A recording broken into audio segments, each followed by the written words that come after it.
오늘도 달빛 아래 이야기 배틀에서 옛 이야기를 한 올 한 올 엮어보겠습니다. 대하소설 토지를 쓴 박경리 선생이 어린 시절 외할머니에게서 들은 이야기라고 해요. 이 한 편의 이야기가 훗날 대하소설 토지를 쓰게 한 씨앗이 되었다고 전해집니다. 아주 오래전 김부자라 불리는 집안이 있었습니다. 햇볕에 반짝이는 검은 기와가 마치 용의 비늘처럼 늘어선 저택이었습니다. 어머나, 저 집 좀 보게. 마을 아낙들이 고개를 들어 올려다보며 감탄했습니다.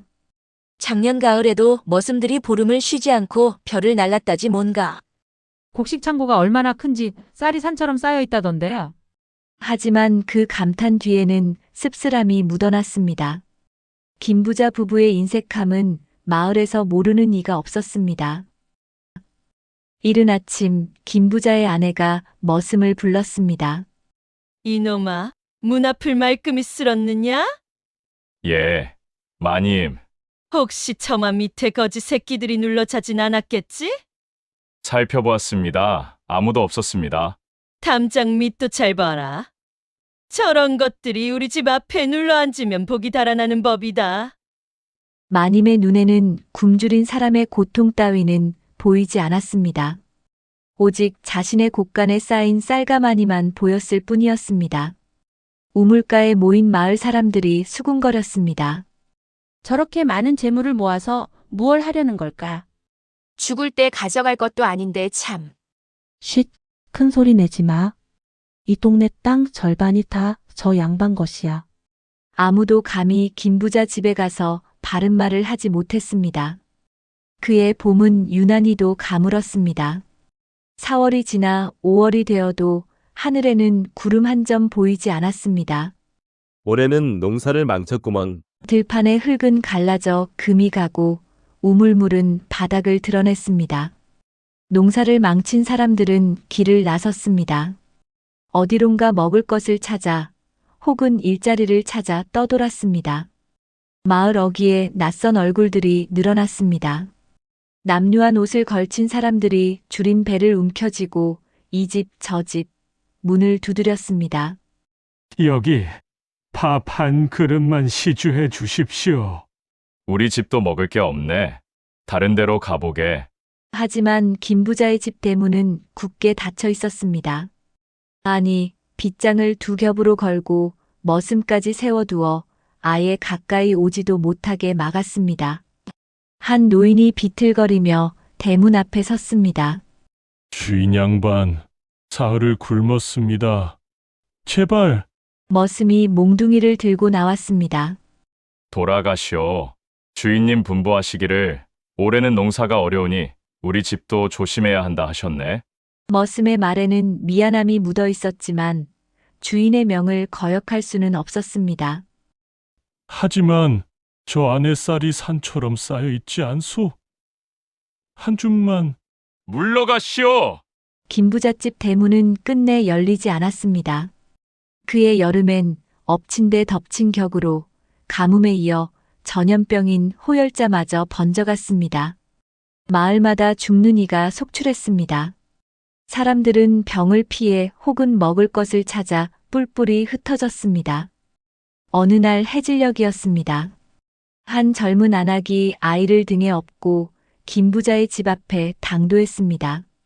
그녀의 치마는 진흙투성이었고 버선발은 피로 물들어 있었습니다. 얼마나 먼 길을 걸어왔는지 숨소리조차 가늘게 끊어져 나왔습니다. 등에 업힌 아이가 희미하게 신음했습니다. 처음엔 울던 아이가 점점 조용해지더니 이제는 축 늘어져 꼼짝도 하지 않았습니다.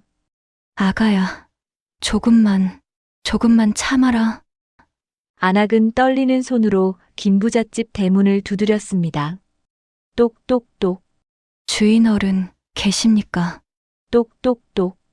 제발, 주인 어른, 대답이라도 해주십시오. 대문 저편에서 인기척이 들렸습니다. 또 거지가 왔군. 김부자의 목소리였습니다. 내쫓아라. 여보, 밖에 여자 목소리 같은데. 그래도 안 돼. 한 번 주면 계속 온다고. 안악은 무릎을 꿇었습니다. 이마를 땅에 대고 빌었습니다. 아이가 굶어 죽어갑니다. 밥 한 그릇, 아니 한 술만이라도 자비를 베풀어 주십시오. 엄마. 아이의 가느다란 목소리가 들렸습니다. 알았어, 아가야. 곧 밥을 먹을 수 있어. 하지만 대문 틈새로 들려온 것은 냉랭한 거절이었습니다. 남의 집 식구가 많으면 우리 재물만 줄어드는 법이요. 여기는 시주하는 절집이 아니니 다른 데로 가보시오. 물러가시오. 못된 병마저 도는 마당에 더더욱 이 집에서 줄 것은 없소. 김부자 아내의 날카로운 목소리가 이어졌습니다. 안악과 아이는 끝내 밥 한 술도 얻지 못했습니다. 안악은 떨리는 손으로 아이를 품에 안았습니다. 아이의 얼굴은 밀랍처럼 굳어가고 작은 입술은 파랗게 질려 있었습니다. 아가야, 미안하다. 어미가 미안하다. 배고프지? 너무 배고프지? 이 어미도 배가 너무 고프구나. 안악은 아이를 꼭 안았습니다. 안악의 눈에 눈물이 뚝뚝 떨어졌습니다. 그때 아이의 손이 축 늘어졌습니다. 마지막 숨을 쉬던 아이는 어머니 품에서 그만 고요히 숨을 거두고 말았습니다. 하늘은 붉게 물들어 있었습니다. 마치 하늘이 피를 흘리는 것 같았습니다. 아이를 잃고 포효하듯 짐승처럼 울부짖던 안악은 천천히 고개를 들었습니다. 그녀의 눈동자에는 무언가 다른 것이 타오르고 있었습니다. 김부자의 고래등 같은 집과 넓은 논밭을 바라보았습니다. 저 풍요로운 집, 저 곳간에 넘치도록 쌓여있는 곡식, 하늘이시여. 그녀의 목소리는 낮았지만 단단했습니다. 하늘이시여, 들으소서. 이 원통함을 들으소서. 안악은 아이를 가슴에 꼭 안았습니다. 저 넓은 들판의 곡식, 저들이 쌓아놓은 모든 곡식, 저들이 숨겨둔 모든 양식. 안악은 아이의 손을 꼭 쥐었습니다. 그 양식이 넘쳐나도 저들 집안에는 그 양식을 먹을 사람이 없게 하소서. 그들의 입에는 밥 한 톨도 들어가지 못하게 하소서. 하늘이시여, 하늘이시여. 아이를 잃은 어미의 원통한 절규가 하늘을 뒤흔들었습니다. 안악도 결국 아이를 따라 쓰러지고 말았습니다. 그 순간 바람이 불었습니다. 차갑고 날카로운 바람이 들판을 휩쓸었습니다. 가뭄 속에 남은 벼이삭들이 미친 듯 흔들리고 흙먼지가 소용돌이 쳤습니다. 안악의 한 맺힌 절규에 하늘마저 함께 울부짖는 듯 했습니다. 커다란 대문 안에서는 김부자가 갑자기 부는 바람에 몸서리쳤습니다. 김부자는 자신에게 닥쳐올 운명을 감히 예감조차 하지 못했을 것입니다. 다음 날 아침 지나가던 마을 사람이 안악과 아이를 발견했습니다. 마치 긴 잠에 든 것처럼 보였습니다. 안악과 아이는 이미 이 세상 사람이 아니었습니다. 어느덧 해가 바뀌었습니다. 병으로 가뭄으로 떠나갔던 사람들 중 대다수는 돌아오지 못했습니다.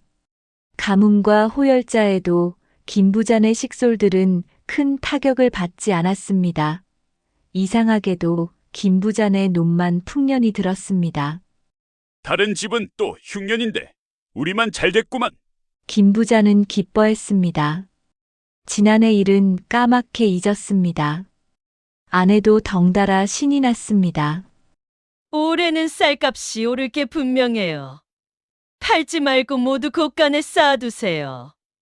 곡간이 모자라 새로 곡간을 지었습니다. 김부자는 흐뭇해하며 곡간을 둘러봤습니다.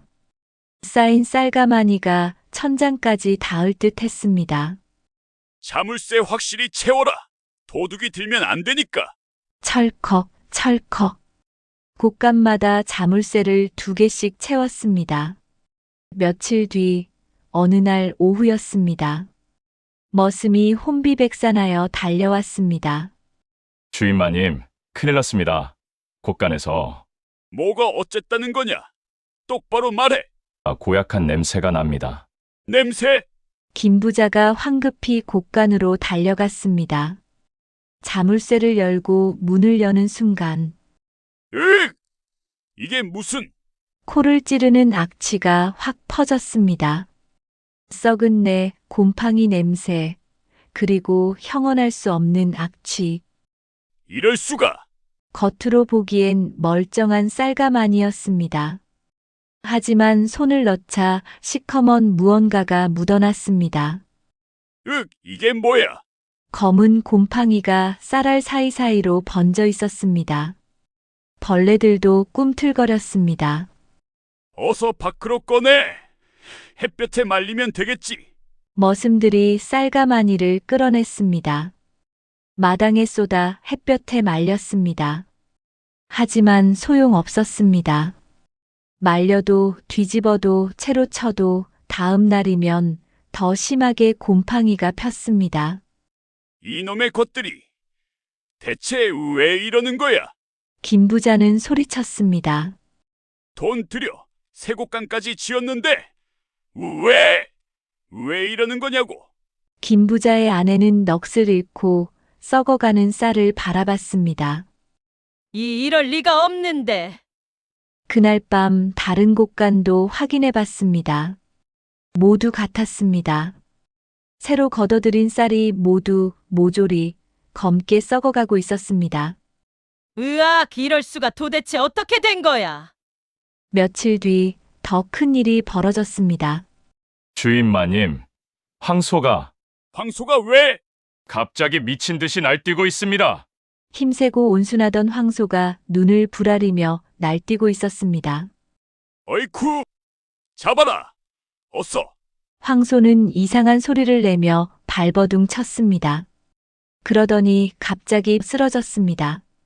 이게 어찌 된 일이냐? 김부자와 머슴은 멍하니 죽은 소를 바라봤습니다. 이상한 일은 연이어 일어났습니다. 다음 날 아침 우물이 있는 쪽에서 비명이 들려왔습니다. 주인 마님, 우물이! 또 무슨 일이냐? 우물에 물이 한 방울도 없습니다. 어제 저녁까지만 해도 물이 있었는데. 김부자가 달려가 우물을 들여다봤습니다. 우물 안에 물이 다 없어지고 말았습니다. 바닥에는 갈라진 흙만 보였습니다. 물이 다 어디로 갔단 말이냐? 김부자의 얼굴이 흙빛으로 변했습니다.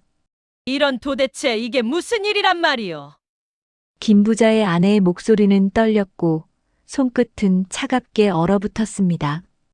무당을 불러야겠어. 무당이 북을 들고 방울을 흔들며 집안을 한 바퀴 돌았습니다. 무당의 얼굴이 어두워졌습니다. 이 집에는 무언가 있습니다. 아주 깊은 원한이 이 집을 둘러싸고 있습니다. 원한? 누구의 원한이요? 결국 김부자 부부는 살풀이 굿을 하기로 하였습니다. 둥둥둥, 쾅쾅쾅, 진과 꽹과리 소리가 울렸습니다. 무당이 화려한 무복을 입고 살풀이 춤을 추었습니다. 무당은 칼을 휘두르고 부적을 태웠습니다. 그때였습니다. 무당의 몸이 뒤로 휘청했습니다. 북채가 손에서 미끄러져 바닥에 떨어졌습니다. 무당은 공포에 질린 눈으로 김부자를 바라봤습니다. 너무 깊은 원한이 이 집을 둘러싸고 있습니다. 그게 무슨 원한이냐고? 말을 해야 알지. 무당이 떨리는 손으로 대문을 가리켰습니다. 문 앞에 굶주린 혼이 있습니다. 아이를 아는 여인이 이 집 문전을 떠나지 못하고 서 있습니다. 무당이 비명을 지르며 쓰러졌습니다. 무당은 정신을 차리자마자 굽한 도구도 챙기지 않고 대문 밖으로 도망쳤습니다. 김부잣집의 연이은 불행은 여기서 끝나지 않고 계속되었습니다. 그해 가을, 김부자의 맏아들이 갑자기 쓰러졌습니다.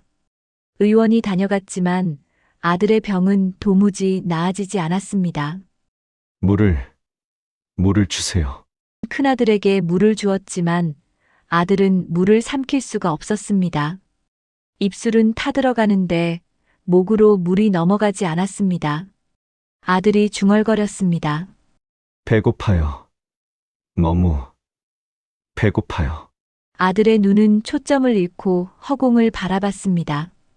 누가 서 있어요. 누가 어디 있다는 거냐? 문 앞에 아이를 아는 여자가 서 있어요. 아들은 결국 사흘 만에 숨을 거뒀습니다. 그 다음은 둘째 아들이었습니다. 이상합니다. 주인님, 머슴이 떨리는 목소리로 말했습니다. 우물이 말랐는데 오늘따라 갑자기 물이 차올라 있었습니다.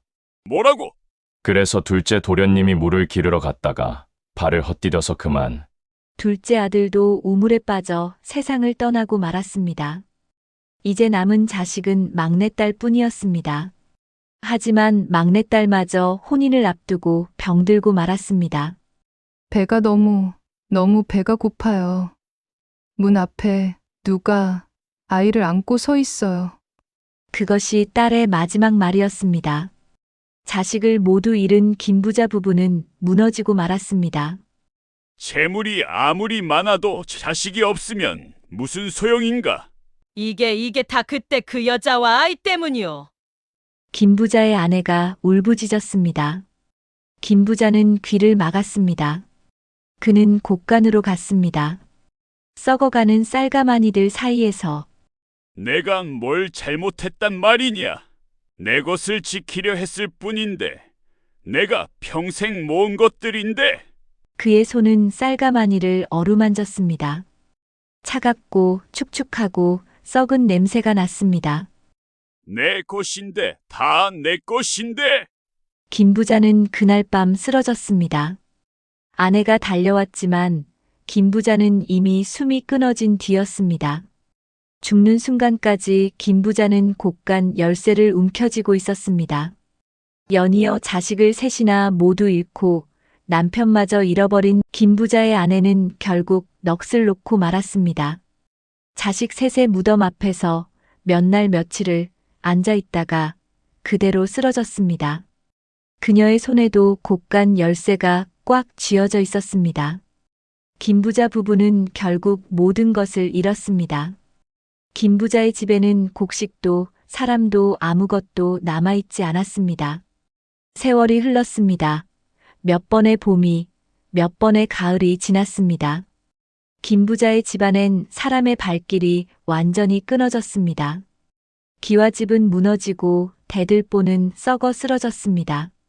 잡초가 털을 덮고 담장은 허물어졌습니다. 그러던 어느 날 해걸음이었습니다. 할아버지와 아이가 김부자 집터를 지나고 있었습니다. 저기 가지 마. 왜요, 할아버지? 저긴 굶은 아이터라고 하는 곳이야. 굶은 아이터요? 그래, 옛날에 큰 부자가 살았던 곳인데 밤이면 아이 우는 소리가 들린다고 하는구나. 집주인이 굶주린 엄마와 아이를 내쫓았다는데 그날 밤 대문 앞에서 둘 다 굶어 죽었지. 그 뒤로 그 집안은 망했단다. 배고픈 사람에게 밥을 주고 도와주면 좋았을 것을. 빨리 가자. 마을 사람들은 그 길을 피해 다녔습니다. 밤이 되면 아무도 그 근처를 지나지 않았습니다. 그러던 어느 해 가을이었습니다. 한 스님이 마을을 지나다 해가 저물어 김부자 집터 근처에서 묵게 되었습니다. 스님, 거긴 안 됩니다. 마을 사람들이 만류했습니다. 왜 그러시오? 거긴 굶은 아이터라고 해서 밤이면 아이 울음소리가 납니다. 달빛이 환했습니다. 무너진 담장 사이로 달빛이 스며들었습니다. 폐허가 된 집터, 쓰러진 기둥, 깨진 기와, 김부자의 집터 한가운데에 스님이 앉았습니다. 밤이 깊어지자 울음소리가 들렸습니다. 스님은 눈을 감았습니다. 달빛 아래 무너진 담장 너머로 무언가가 보였습니다. 아이를 아는 여인의 희미한 형상이었습니다. 안악과 아이는 원한 맺힌 이 집을 떠나지 못하고 수년 동안 김부자의 대문 앞에 서 있었던 것입니다. 스님은 품에서 무언가를 꺼냈습니다. 밥 한 그릇이었습니다. 스님은 무너진 대문 자리에 밥 한 그릇을 놓았습니다. 이보시오, 어머니. 스님의 목소리는 부드러웠습니다. 배고프셨지요. 얼마나 배고프셨겠소. 그 추운 밤, 그 긴 밤을 아이를 안고 얼마나 원통하셨소. 스님은 주먹밥 옆에 물 한 그릇도 놓았습니다. 자, 이제 좀 드시오. 그리고 편히 쉬십시오. 스님은 깊이 절을 올렸습니다. 그리고 밤새 그곳에 앉아 연부를 외웠습니다. 달이 기울고 동력 하늘이 밝아올 무렵 어디선가 따뜻한 바람이 불어왔습니다. 그날 밤 이후 김부자 집터에서는 아이 우는 소리가 더 이상 들리지 않았다고 합니다. 그리고 사람들은 그곳을 지날 때마다 주머니에서 곡식 몇 알을 꺼내 뿌리기 시작했습니다. 편히 쉬소서. 다음 생에는 배불리 드십시오. 봄이 오자 김부자 집터에 풀이 돋아났습니다. 여름에는 들꽃이 피어나고 가을에는 코스모스가 바람에 흔들렸습니다. 김부자 그가 평생 쌓아 올린 재물은 끝내 그도 그의 집안도 지켜주지 못했습니다. 욕심이 깊어질수록 마음은 메말라갔고 사람을 등지니 재물도 주인을 잃었습니다. 소설 토지에 이런 이야기가 나옵니다. 일제강점기 어느 해 논에는 벼가 누렇게 익어가는데 그 벼를 거둘 사람이 없었다고 합니다. 일할 사람들이 전염병으로 사라지고 일제의 징용으로 끌려갔기 때문입니다. 아무리 곡식이 많아도 그것을 거둘 사람이 없고 먹을 사람이 없다면 그 곡식이 무슨 소용이 있겠습니까? 오늘은 대하소설 토지의 영감이 되었다는 이야기를 전해드렸습니다. 작은 호의가 세상을 바꾼다는 말이 있습니다. 호의를 베풀면 그 마음은 돌고 돌아 결국 다시 복이 되어 돌아온다고 하지요. 누군가의 미소로, 누군가의 도움으로, 누군가의 평안으로 말입니다. 구독, 좋아요로 마음을 표현해 주세요. 더 좋은 이야기로 보답하겠습니다.